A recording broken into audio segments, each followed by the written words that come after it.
Alô, bem-vindos, tudo bem? Aqui é Fel Campos e hoje nós estamos falando sobre o nosso segundo episódio sobre Shurima. No episódio passado a galera falou assim que eu queria que interagisse mais com o mapa, trazendo mais informações que apareceram lá, e nós tínhamos as 12 histórias. Como o mapa é um mapa muito grande, que eu vi que tem bastante coisa pra gente ver, nós iremos falar hoje sobre uma região de Shurima mais associado ao mapa, não tanto às histórias. Mas não se preocupe, porque ainda vou abordar 12 histórias. Calma, que no final do vídeo eu explico mais ou menos como vai funcionar. Beleza? Então, bora lá interagir um pouco sobre o mapa que mostra a região de Shurima e algumas outras informações a mais que essa região pode trazer pra gente.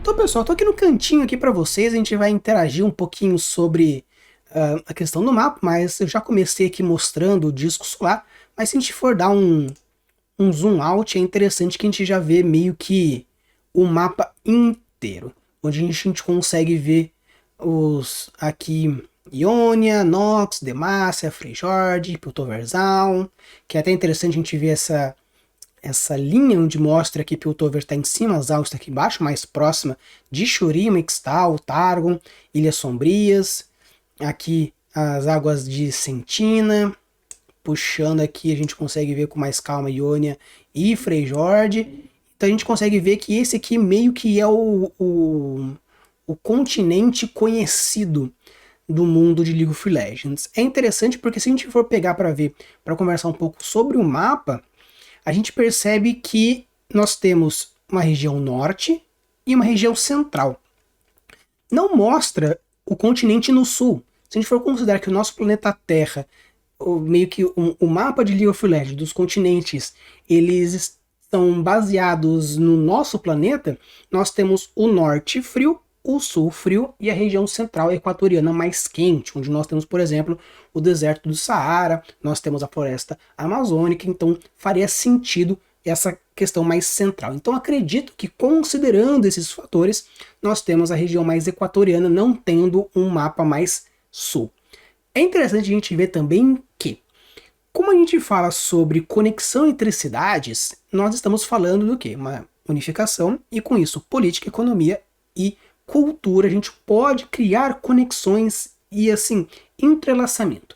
Eu não vou aprofundar muito sobre o quesito do mapa do League of Legends continental, porque hoje a gente vai falar sobre Shurima. Então se você quiser que eu faça uma análise um pouco mais aprofundada do mapa de uma maneira geral e algumas possíveis relações que podem acontecer, deixa aqui nos comentários, que daí eu posso colocar também a análise do mapa do League of Legends de uma maneira geral, beleza? Então, bora lá, vamos focar naquilo que a galera pediu, que é Shurima. Como a gente pode ver, Shurima ele se encontra bem no meio do deserto. Aqui nós estamos encontrando a cidade principal e, obviamente, nós temos aqui as outras regiões próximas. Temos aqui o Monte Targon, algo que já foi citado em algumas outras histórias. Nós temos aqui o Ixiacon,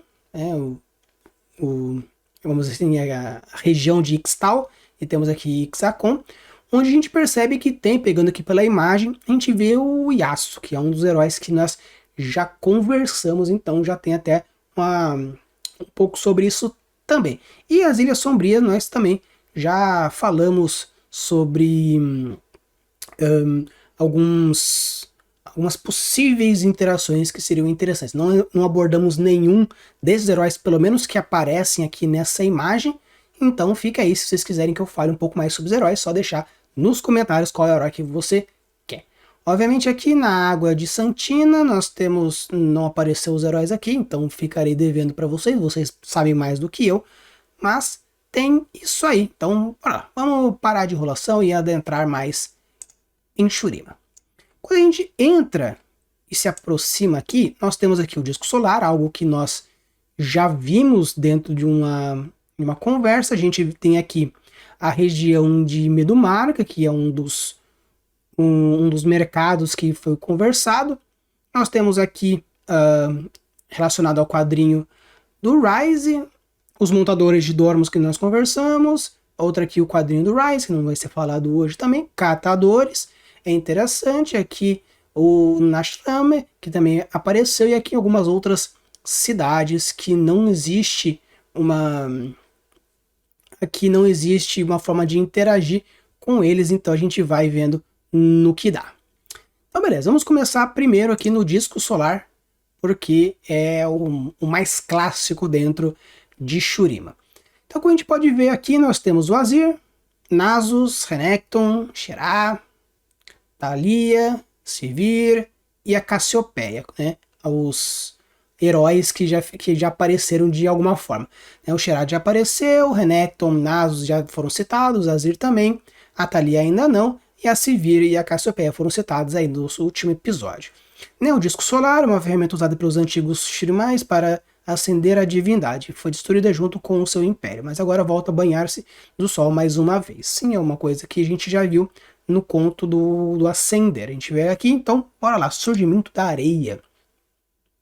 Como foi mostrado no texto, quando a gente estava falando sobre isso, e eu especulei um pouco mais, diz aqui que o Império de Shurima foi uma civilização próspera que ocupava um grande deserto. Depois da era do crescimento e prosperidade, a queda da sua brilhante capital deixou o Império em ruínas.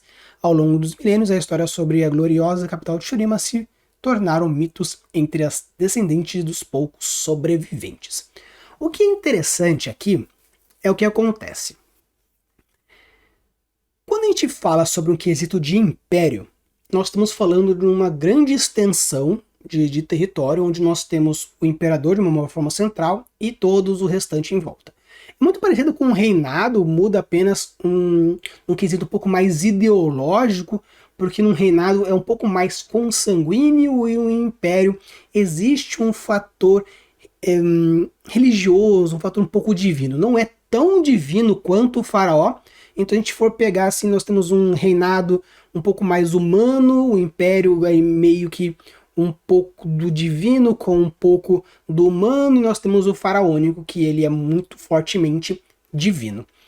Então, como a gente tem aí um império, significa que existe uma relação direta entre o governo e a religião, como a gente até mostrou, porque se o imperador ele precisa ter um quesito de poder, temos o ascendido, né, o Azir, ele é o ascendido, com grande poder, até que trouxe de volta Shurima no último vídeo, falando sobre Shurima que traz a ascensão depois que ele é ressuscitado pela Sivir. Então é interessante. Então olha que legal.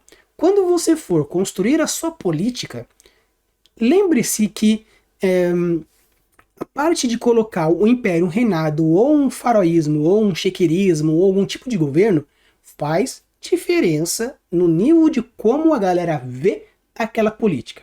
Tanto que, mas como eu posso perceber isso? O Império de Alexandre o Grande diz que ele tinha uma relação direta com o sanguíneo, por exemplo, com Aquiles.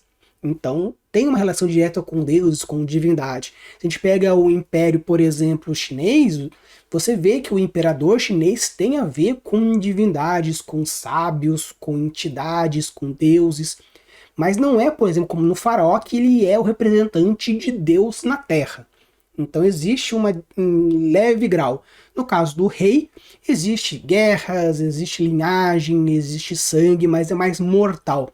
Então saiba que se você quiser, existe aí desde, como eu falei, algo mais mortal, sanguíneo com o reinado, o império meio que no meio dividindo um pouco do divino com um pouco do humano, e mais a questão do faraó, que a gente é mais forte nesse quesito dos deuses, beleza? Então fica aí uma dica na hora da construção da sua política. Então, seguindo aqui a Cidade do Sol, tem aqui novamente, que é criado sob orientação dos Targonianos, o grande disco solar trouxe o favor dos poderes celestiais divinos a Shurima. Assim que ficou completo, dizem que as águas da vida fluíram pelos cânions que circulam a cidade, trazendo vida ao deserto. O que é interessante sobre essa informação é que nós temos aqui, Targonianos.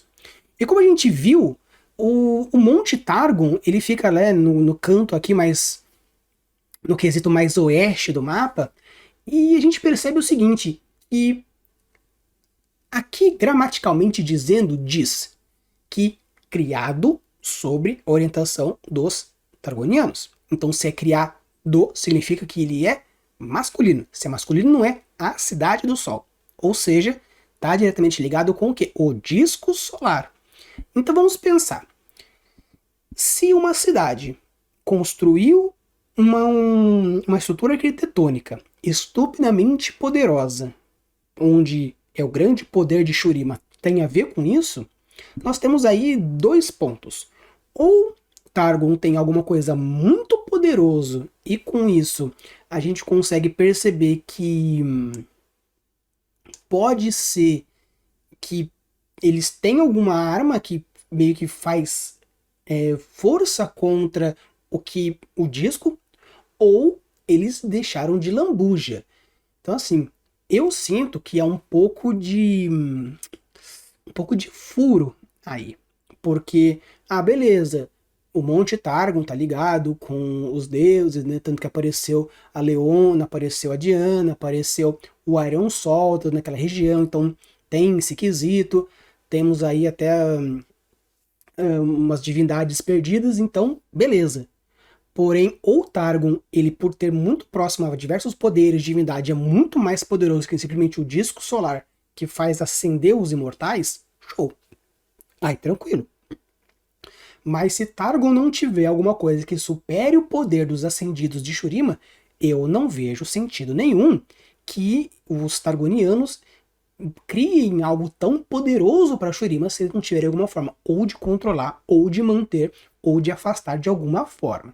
Então, isso me traz um tanto de problemática dentro dessa construção. Seguindo aqui, as ruínas de Shurima. Depois da queda de Shurima, a antiga grande cidade afundou nas areias de onde veio a tempestade da areia e encheu a bacia, enterrando o disco solar e deixando sobreviventes além do nada. Bem, isso aqui não é nada que a gente já não tenha visto, deduzindo a partir do que foi construído nas ruínas de Shurima. Então não foge muito do que aquilo que a gente já imaginou. E o renascimento é aquilo que a gente até já viu no vídeo, né? Que quando o Azir ele foi renascido com o sangue da Sirvir, ele fez ressurgir a cidade, e com isso os descendentes de Shurima puderam voltar dos quatro cantos do mundo para a sua cidade, porque ele tinha voltado. Então, que interessante, já começando de maneira interessante. Aqui, Medumarca, né, que é o mercado que a gente tinha conversado, que eu falei, então, né, tem alguma relação e tudo mais. Então vamos ver. Medumarca, o assentamento mercantil. O que é interessante é que quando a gente fala sobre assentamento, existe um fator que é o seguinte. Um mercado, ok. Um assentamento, pra galera que é mais preciosista, provavelmente eles vão brigar comigo, a galera que é arquiteta vai brigar um pouco comigo. Só que o assentamento, ele tem uma relação direta também com o quesito militar. Não é apenas uma construção ou uma cidade. Ele tem uma origem ou uma relação forte com o militar. Ou seja, não é apenas um mercado. Tem que ter alguma coisa relacionada com uma proteção, uma defensoria, não defensoria do judiciário, mas algo que defende ou com o objetivo de ser algo que defende alguma coisa. Erguido na caixa torácica de um gigante no deserto, há muito morto, diz que qualquer sob o sol pode ser encontrado nos bazares de Medumarca pelo preço certo. E é interessante, né, que até falei para vocês que tinha umas costelas no mercado, e aqui a gente já conclui, né, erguido uma caixa torácica de algum gigante do deserto.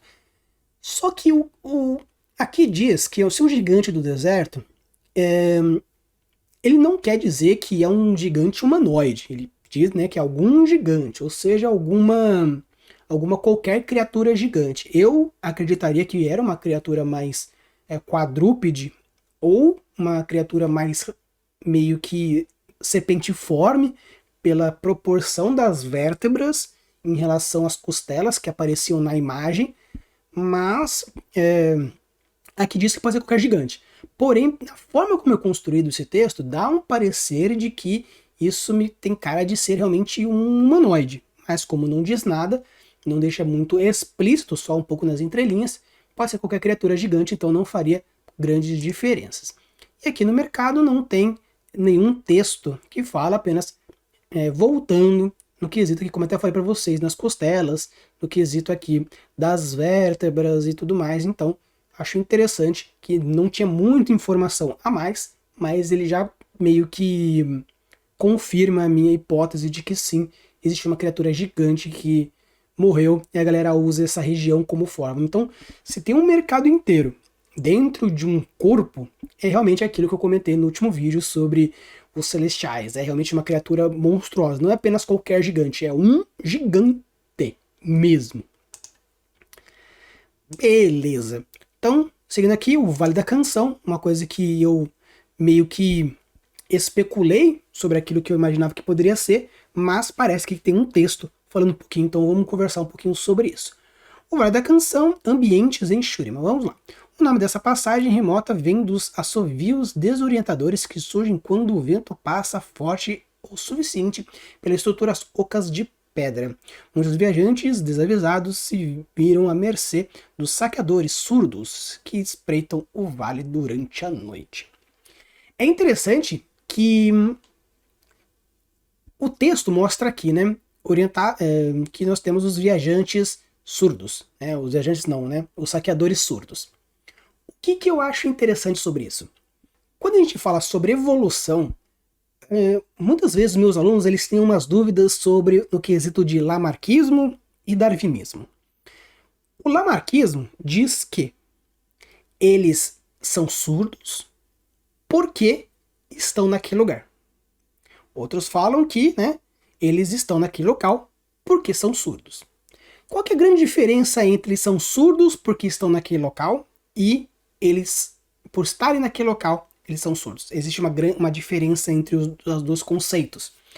Quando a gente fala de que o meio interfere no ambiente, no meio interfere na genética da criatura, e a genética da criatura, né, a questão da adaptabilidade, como que funciona? Claro que, vamos dizer assim, as pessoas, elas vivem naquela região e por ser sons muito altos, ensurdecem eles. Perfeito. Porém, não quer dizer que o fato dos pais ficarem surdos por causa do ambiente, os filhos nascerão surdos. Significa que os filhos vão nascer normal, porém vai gerar uma surdez por causa dos barulhos. Agora, isso, o que eu estou falando, é lamarquismo. Né? O fato de que foi ficando surdo, aí o pai ficou surdo, aí por consequência a criança fica surda. Né? Isso é Lamarck, não é assim que funciona. Claro que isso pode funcionar na prática, do tipo, o pai nasceu normal, ficou surdo por causa do ambiente, a criança nasceu normal e por causa do ambiente ficou surda. Beleza, isso pode funcionar, isso normal. Porém, você pode considerar que as pessoas elas nascem surdas. E isso vai aumentando a população até que todo mundo fica surdo. Por quê? As pessoas que já nascem surdas, elas já têm uma sensibilidade em outros, né, sentidos, fazendo com que tenha uma visão um pouco melhor, um tato um pouco melhor, um paladar, um olfato. Então, pelo fato da pessoa ser surda, outros sentidos ganham um pouco mais de desenvolvimento. Então, as pessoas que já nascem com essa debilidade, elas ganham vantagens perante as outras. Com isso, vai aumentando a população. Isso é Darwin. Então, eu acho interessante que os saqueadores surdos, eles podem ser já surdos de nascença, porque aqueles que nasceram surdos se mostram mais adaptáveis dentro de uma região com muito barulho. Por quê? Porque eles não precisam ferir os próprios ouvidos, não precisam danificar o próprio sistema auditivo para que consigam ser mais bem flexíveis dentro desse ambiente. Já nascendo surdo já tem esse quesito. Então, cuidado, porque apesar de que na prática, vamos dizer assim, você pode considerar dentro da construção do seu mundo fantástico o lamarquismo ou o darwinismo, porém, lembre-se que o fato de você seguir ou lamarquismo ou darwinismo, algumas coisas vão mudar dentro dos conceitos e preceitos dentro dessa sua construção. Então, cuidado um tanto aí. Beleza, aqui então os saqueadores, como eu tinha imaginado que poderiam ser, vamos ver o que o texto traz. Os saqueadores de Shurima sobrevivem não através do comércio, mas da violência, obviamente, em bandos, normalmente tentando se esconder no ambiente a fim de atrair viajantes incautos para armadilhas antes de matá-los, levando os pertences e escalado muito. Então, só isso não me trouxe nada. Eu imaginei como poderia ser esses escudões. Pelo fato de serem surdos, não vejo alguma diferença que modifique na forma operante daquilo que eu imaginava que poderia ser. Porém, considerando que é um vale que tem muito som, por ter muito vento e ecoa nos espaços ocos e com isso fica uma ressonância, eu poderia até dizer que realmente seria interessante ter esse tipo de escudo proteção por ser mais aerodinâmicos. Eu imaginava que poderia ser por causa dos ventos do deserto, então, mas na verdade são os ventos do vale, então não muda nada. No final das contas, eu até acabei acertando. E aqui, os chacal, eu imaginei que poderia ser alguma coisa, mas pelo jeito que eu tô vendo aqui, eu errei, porque eles são salteadores nômades, são conhecidos por sua agilidade usando seus braçadeiras de osso e endereçado de lanças que lançam lá. Beleza. Eu imaginei que poderiam ser do exército, o exército do Nasus, pelo fato de ter um perfil de corpo muito parecido, ter uma lança que assemelha bastante com o seu cajado, mas no final das contas eu acabei errando. Eles são realmente saltadores nômades. Meio que o fato simplesmente de falar são saltadores nômades e meio que beleza, mas não tem mais nada de informação aqui, meio que só fica por isso mesmo. Eu acho que valeria dizer nômades da onde, eles vão de onde para onde, eles fazem o quê. Então assim, só ficou algo que são saltadores. Beleza, eu já deduzi que poderia ser saltadores ou esquiando com isso aqui, mas não trouxe mais muita informação. Eu acho que valeria a pena um desenvolvimento aqui, falando um pouco sobre talvez de onde vem, ou para onde vão, ou o que fazem, né? Porque saltadores nômades. Eles são do mal, são do bem, são só nômades, vivem a vida deles, como que é? Eu quero mais informação, né, Riot? Me traz mais informações. Então, beleza, com isso aqui temos as cidades, que não dá para interagir em nada. Então vamos ver um pouco mais dos catadores. Como a gente pode ver aqui, os catadores vivem pilhando comida, itens valiosos e mercadorias. Em geral, eles adentram as ruínas da cidade abandonadas e descidos pelas areias. Catadores são os principais alvos para saqueadores quando se locomovem a pé. Então eles normalmente montam em nadadeiras de areia, nadaduras de areia, para evitar emboscadas. Considerando isso, aqui eu vou entrar agora nos nadadores, considerando isso, pela informação anterior que eu tinha trazido, refletindo um pouco mais sobre os catadores, não muda em nada a minha hipótese. Continua sendo ou algo familiar, onde as pessoas vivem desse comércio e eles passam para os seus filhos, para os seus netos, assim por diante, ou se realmente uma profissão, onde existe algo que uma pessoa tem essa vocação ou esse trabalho, e com isso ele chama um aprendiz que vai passando depois, principalmente porque nós temos aí um velho e uma criança. Eu acredito que mais seja algo mais de família, uma prática familiar, porque tem muito mais cara de ser avô e neto do que um mestre e um aprendiz, sem qualquer relação de consanguinidade. Então, não muda nada a minha análise anterior. O que muda aqui é que sabemos que eles são meio que assim, especialistas em ruínas.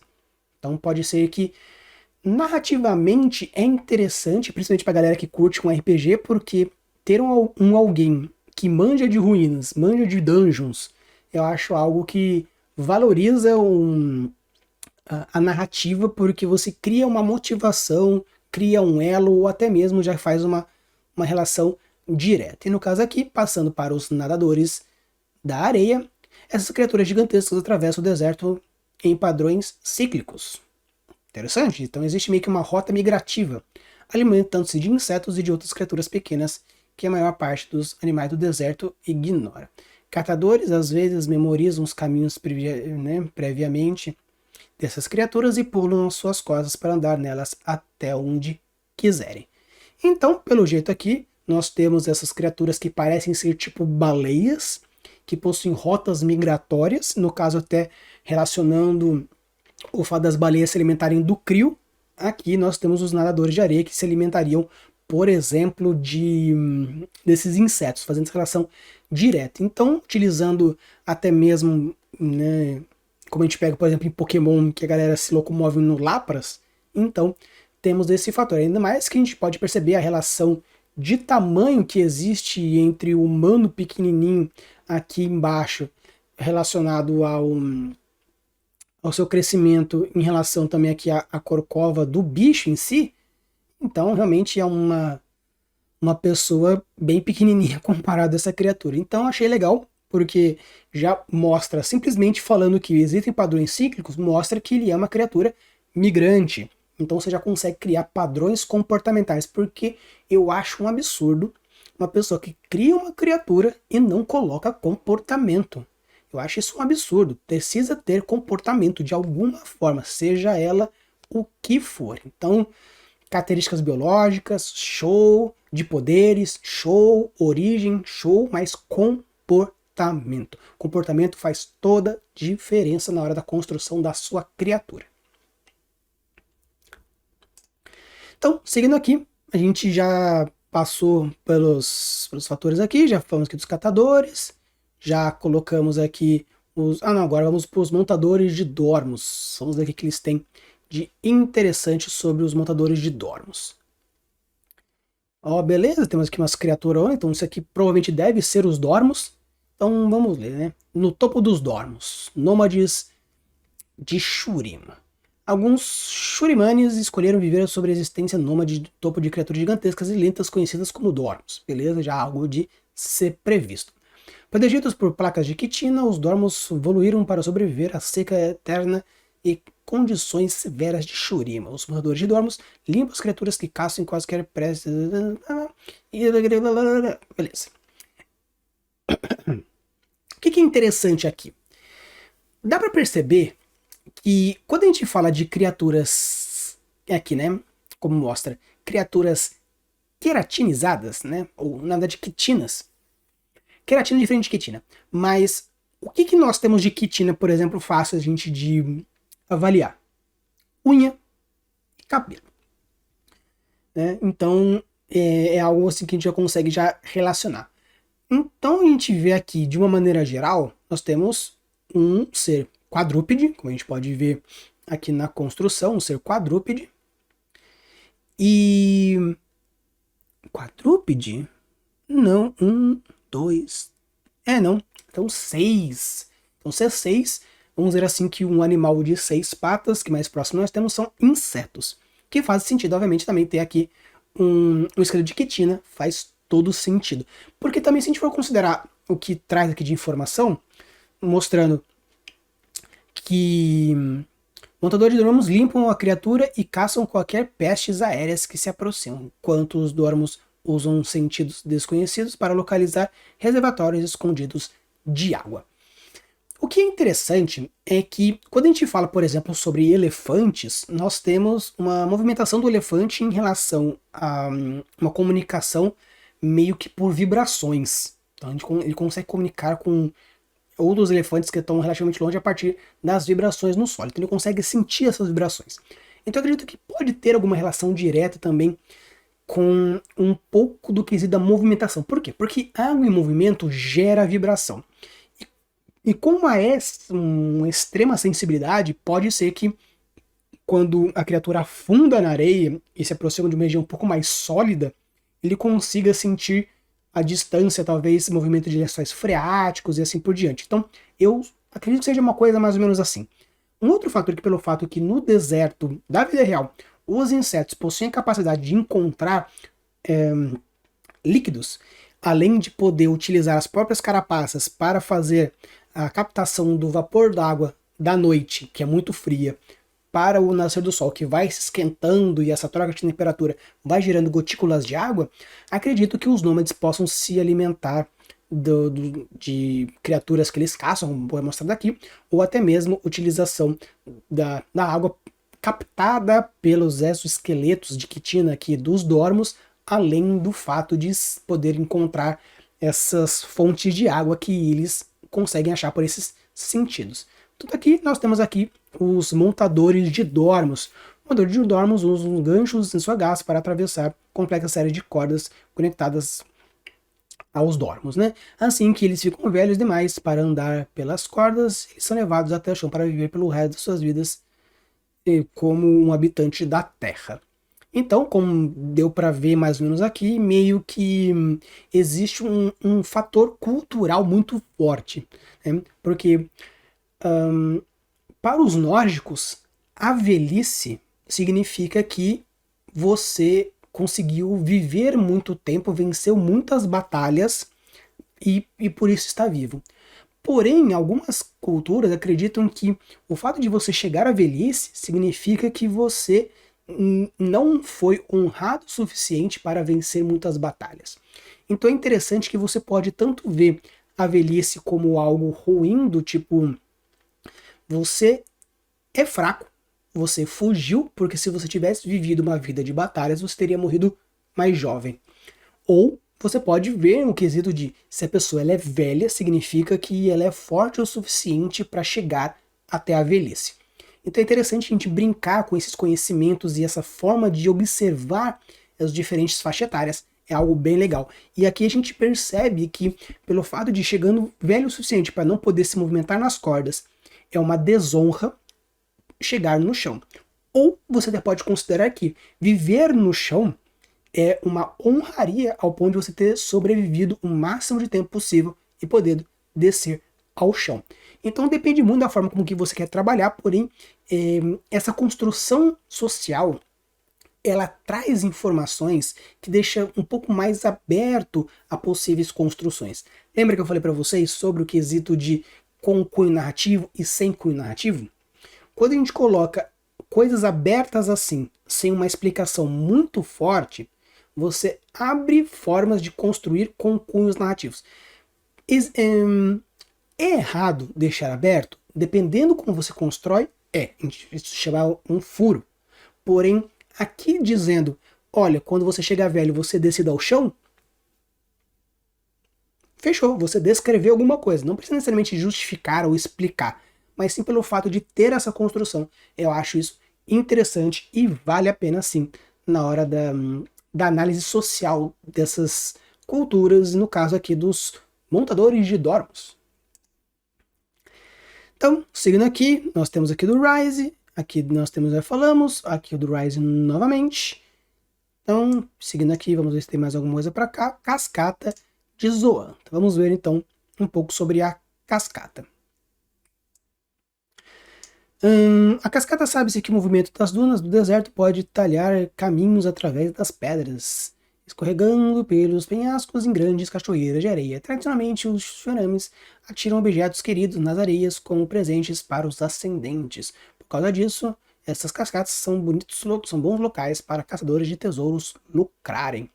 Então, como eu falei para vocês, era interessante porque o fato de existir quedas lá em Shurima, na capital, e existem essas quedas, eu já imaginava que teria alguma relação direta entre a formação geológica com a arquitetura.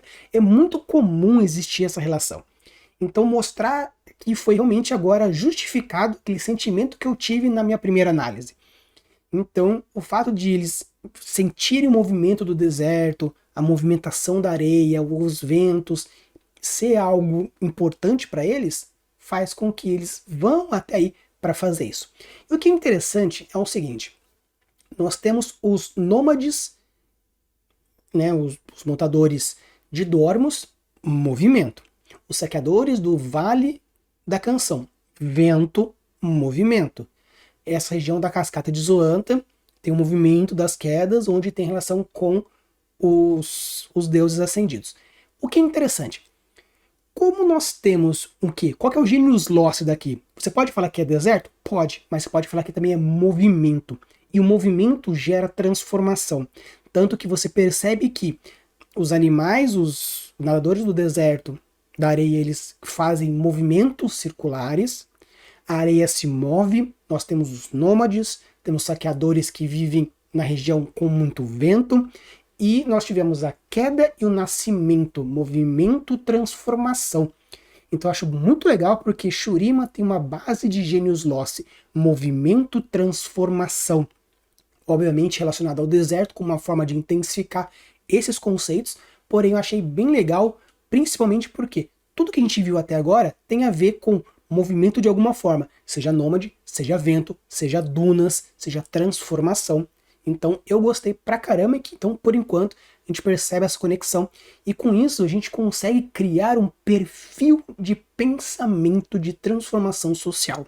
Ou seja, você consegue criar personagens que veem o mundo pelos olhos de um Churimanes, e é interessante. Por quê? Se a gente considerar, por exemplo, que Frei Jorge seja um genius loci mais rígido, mais fechado, mais concreto, mais fixo, mais pé no chão, a partir dos olhos de por exemplo, de alguém de Shurima, que vê muito movimento, transformação, você percebe que tem essa conexão.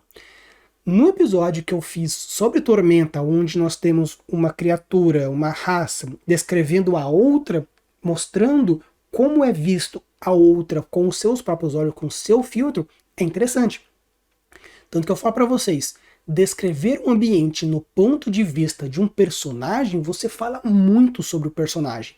E aqui nós temos uma descrição de todo um local, com muitas informações, trazendo também o quesito de genius loci cultural na transformação como um todo. Então acho muito legal, assim, pelo menos nessa parte de world building, eu achei que tá valendo muito a pena. Então vamos, né, subir aqui para Nashmai. Então, Nashmai, um porto de Shurima que fica famoso pela sua seda, pela réplica do disco solar e pelo festival de homenagem a Ramos. Interessante. Vamos ver o que tem de informação aqui em Nashrami. O povo de Nashrami é devoto a preservar as tradições do passado, celebrando os ancestrais e os ascendidos. Faz realmente muita diferença isso. E é interessante porque, na minha outra análise, eu falei que poderia ser uma aproximação ou uma construção, e a galera me corrigiu dizendo realmente que é uma construção, que faz sentido mesmo, né? Se é um povo que ele é devoto às tradições do passado, faz sentido ter uma réplica do disco solar em menores proporções, também sendo de cobre, não sendo de ouro, mas faz todo sentido pelo fato de ser uma relação direta. E eu achei bem interessante porque, se você considerar aqui, até voltando aqui rapidinho, nós temos aqui um porto. E esse porto, a gente dando um zoom out, Piltover. É fatalmente Piltover. Obviamente dá para chegar em Targon, dá para ir até Demacia, ou até mesmo aqui as águas de Sentinela, claro que dá. Mas convenhamos, né? Se a gente for considerar toda a viagem, é mais fácil fazer uma conexão com Piltover. Considerando os Piltovenses, pelo que a gente viu na série Arcane, eu acho que faz mais sentido ter meio que um mercado próximo onde a galera de Piltover vem aqui comprar uma seda do deserto, como é mostrado, né, a ida para o Oriente Médio e tudo mais. Eu acho que faz mais sentido Nashmai fazer uma conexão com o Piltover. Eu acho que faz todo mais sentido. Mas voltando aqui, em relação até aqui uma homenagem a Ramos, faz todo sentido também. Né, o mercado da iluminação, o tesouro da cidade é ornamentada réplica sem magia do disco solar, obviamente, já foi falado também, construída para honrar os mortos de Shurima e representar as declarações, a esperança do sol que pede um dia abençoá-los novamente.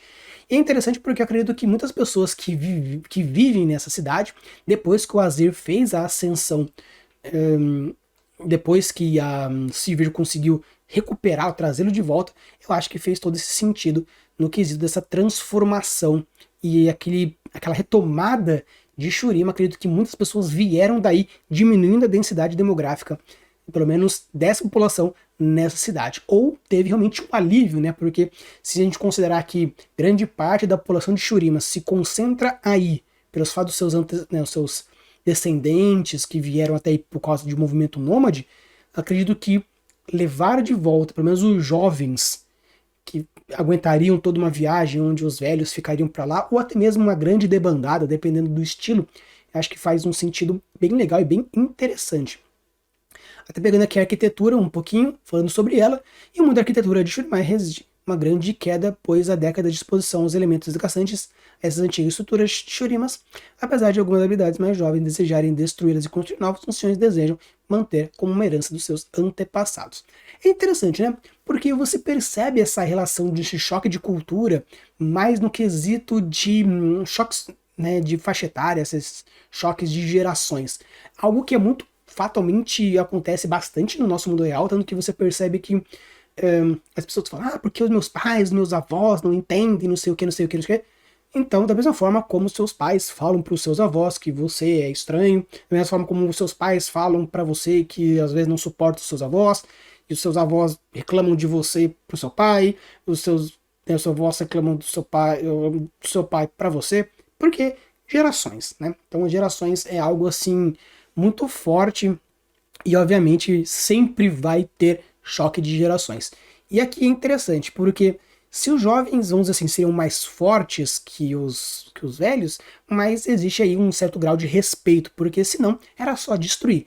Mas se eles mantêm essa construção, significa que, apesar do choque que existe entre as gerações, ainda existe essa relação minimamente de respeito por seus antepassados. No caso aqui, antepassados vivos, que são os anciões, e os anciões em relação aos seus antepassados mortos na época lá. Então, já, como eu falei para vocês, no que da transformação, essa cidade já quebra um pouco esse paradigma, trazendo uma reflexão interessante, porque os jovens mantêm essa sensação de transformação, de movimento, de renovação, como o próprio mundo de Shurima pediria pelo seu Genius Lost, porém, os anciões se manteram frios, apesar de ser um deserto, mais frio, mais rígidos dentro dessa transformação. Então achei isso bem legal, bem interessante, e acho que vale muito a pena essa reflexão.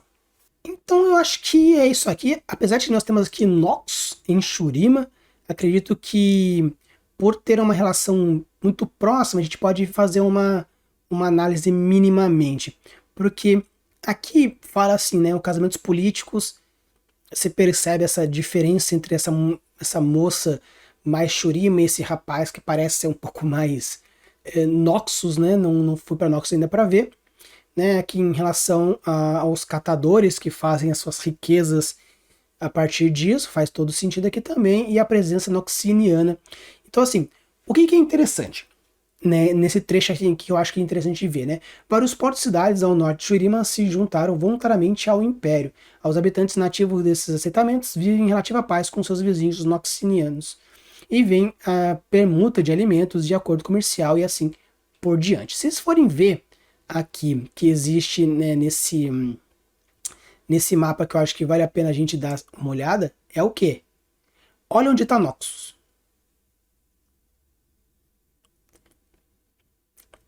Estão vendo? Olha a distância. Praticamente passa o império expansionista brutal inteiro.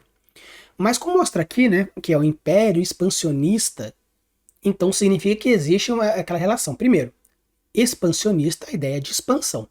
Brutal significa que os caras devem ser realmente ferrenhos. Pela cara da galera, faz todo sentido ter esse tipo de pensamento. E se é um império, realmente, como eu falei, tem alguma relação com o que de divindade. Então, vamos dizer assim que ter uma região meio que de um no outro é interessante. E o que é legal em relação a isso?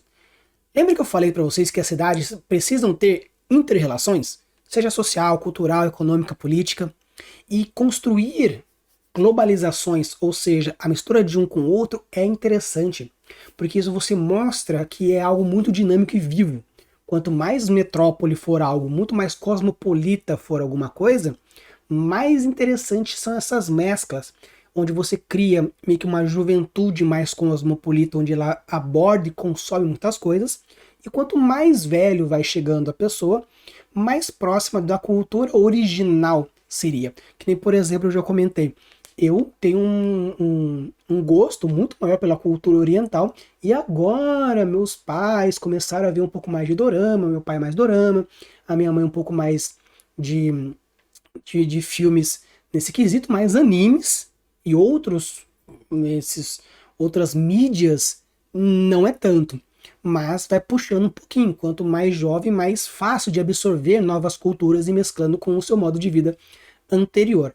Então, juntamente com aquela quebra que teve no outro texto, falando sobre o Nashramai, onde tem essa luta entre as faixas etárias, essa disputa entre gerações, nessa região eu acho mais interessante também, porque nesse caso a gente não apenas vai ter uma disputa entre o velho e o novo, mas sim entre a globalização e a antiglobalização. Então acho que vale muito a pena esse diálogo entre essas duas estruturas, eu acho isso bem legal. Então pessoal, isso aqui foi o mapa interativo, né? A gente teve aqui essa conversa, acho assim que foi bem legal. E assim, eu não imaginava que teria tantas informações sobre isso. Então, nós temos ainda 12 histórias para ser visitadas. Então, como eu vou fazer aqui agora? Como eu falei para vocês lá no outro vídeo, que a partir de agora, no próximo mês, daqui a pouquinho, no dia 1, vamos comentar uma coleção de episódios, o que eu vou fazer? Como são 12 histórias, eu vou fazer o seguinte, vou trazer para vocês alguns vídeos enquanto acontece essa coletânea, porque como são 12 histórias, eu fatalmente não vou conseguir fazer essas 12 histórias de uma vez só. Então, vou trazer para vocês num próximo conteúdo falando sobre todas as histórias que mostram dos descendentes, trazendo aqui para vocês um pouco mais de conteúdo. Espero que vocês tenham gostado. Se vocês gostaram e chegaram até aqui, deixem um like, se inscreve no canal, porque como eu falei, toda segunda-feira, conteúdo de League of Legends, analisando não apenas os personagens, mas sim toda a lore possível que tem, analisando e aprofundando diversos conceitos e até mesmo criando hipóteses que acho que é interessante também.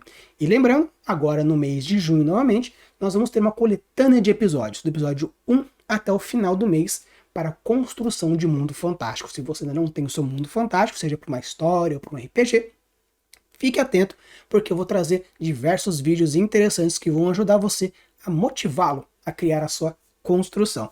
E se você já tem um mundo fantástico, também fique esperto, porque vou trazer diversas dicas do dia 1 até o final do mês. Eu acho que vale a pena para dar um up ou até mesmo dar uma turbinada um pouco mais dentro das suas construções. Use a boa das suas criações e deixe os mundos cada vez mais incríveis. Valeu!